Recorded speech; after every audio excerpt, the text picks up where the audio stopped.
Hello friends, let's move on to the payroll module. I'll just give you a quick demo on how the payroll functions. So we go to the admin section, we go to the payroll module. Now this is where we define your masters. So in the initial overall video I had mentioned that we take the staff information and all the CTC details. So here is where we take the CTC details, uh, which are which can have n number of heads as per your policy. So basically, these are the different allowance heads which are there. So this will be as per your company's policy, the different heads of the CTC. Then there'll be any deductions which are other than statutory deductions. That's something which will be captured. Now these are the statutory deductions. This will be as per the Act. So it is, ESIC, which is a central act, Provident Fund, which is also a central act. Now, PT is a state act, so it will be as per the state in which you are functioning. And then in Provident Fund, you can also cap it at 1800. And then these are the setups for the TDS. Now, this will be updated on whenever there is a change which happens, either on a yearly basis when the financial budget comes, or the current situation which we are facing right now. During the COVID times, there's a reduction on the PF, so you can change it at the master level. So this is where we define the masters. We define various structures. So each and every company would have different structures depending on the level of the employees. So at at the senior level, it will be a different structure. At the mid level or the lower level, the structure would be different. So that if, it will be at different levels. We can capture that. There are various others miscellaneous things which is captured at the master level before the payroll is run. So I'll show you few of the things which are captured. So here is where we define the loans. Now, if you have given an employee loan, we can capture that data. We can capture the number of EMIs within which the employee will pay back, the sanction date, the EMI, the loan amount. Now, if there are any voucher payments, we can define at the master level. You can lock the payroll and the investment declaration. So this basically says that we can activate the investment proof upload, or we can consider the actual investments, right? So these are the few setups we do. Now this is where we run the payroll. So I'll just quickly show you the payroll. Now if you are paying employees at different dates, then we can actually select that depending on the different OUs. So there are times when the blue collared employees are say paid on 7th, but your office staff or the white collared are paid on the 1st. So we can run the payroll accordingly at different dates. You can review the pending request and loan. So typically what happens is many times the managers don't approve the leave request. Now you still have to run the payroll.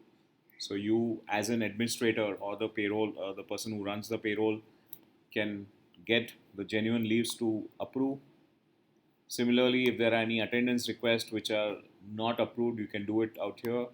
If there are any active loans which needs to be changed, so we saw that we defined at the master level the loans can be defined, but at a particular month the employee says that I'm not able to pay.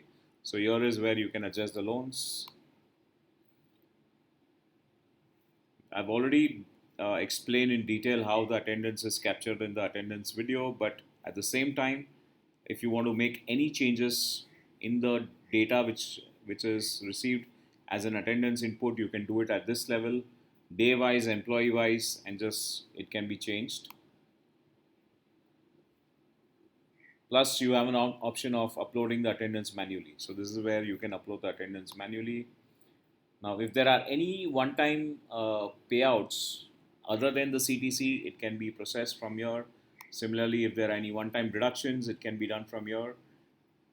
And then you just run the payroll. So payroll is run in 7 simple steps. That's it. Now we'll quickly go through uh, the payroll outputs. After the payroll is run, then you'll have various reports like your CTC register, which gives you a monthly CTC. You'll have a salary register, which gives you gross net, which gives you all the components of the gross and all the components of the net.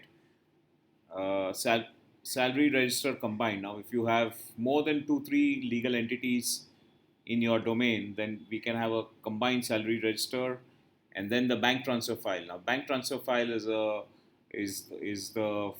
it's a format which is given to the bank to process the salary. So it can be any of the banks, and we'll have your exact bank transfer format which will be there. So that'll be one of the outputs after the payroll is run. And then there are various statutory reports which comes out. So your PF report, your PT report, your ESIC report, and TDS. So these reports will have the exact fields of the information which you require to upload in your challan. So just quickly we can see, now this is the Provident Fund.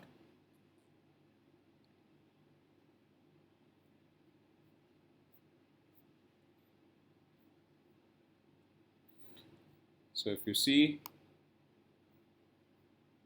these are all the columns. So you'll have your employee code, employee name, PF number, PF salary, the company's contribution, the PF pension, PF account 2, PF account 21, right? So all these information is already there. So these are the reports which are generated. And then payslips are downloaded. So with a click of the button, it will be visible to all the employees in their section. There is a tax computations which is done on a monthly basis. It will be visible to the employees in their section. There's a full and final settlements which are there. So this is how you run the payroll.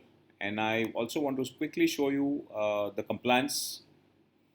So in compliance, basically,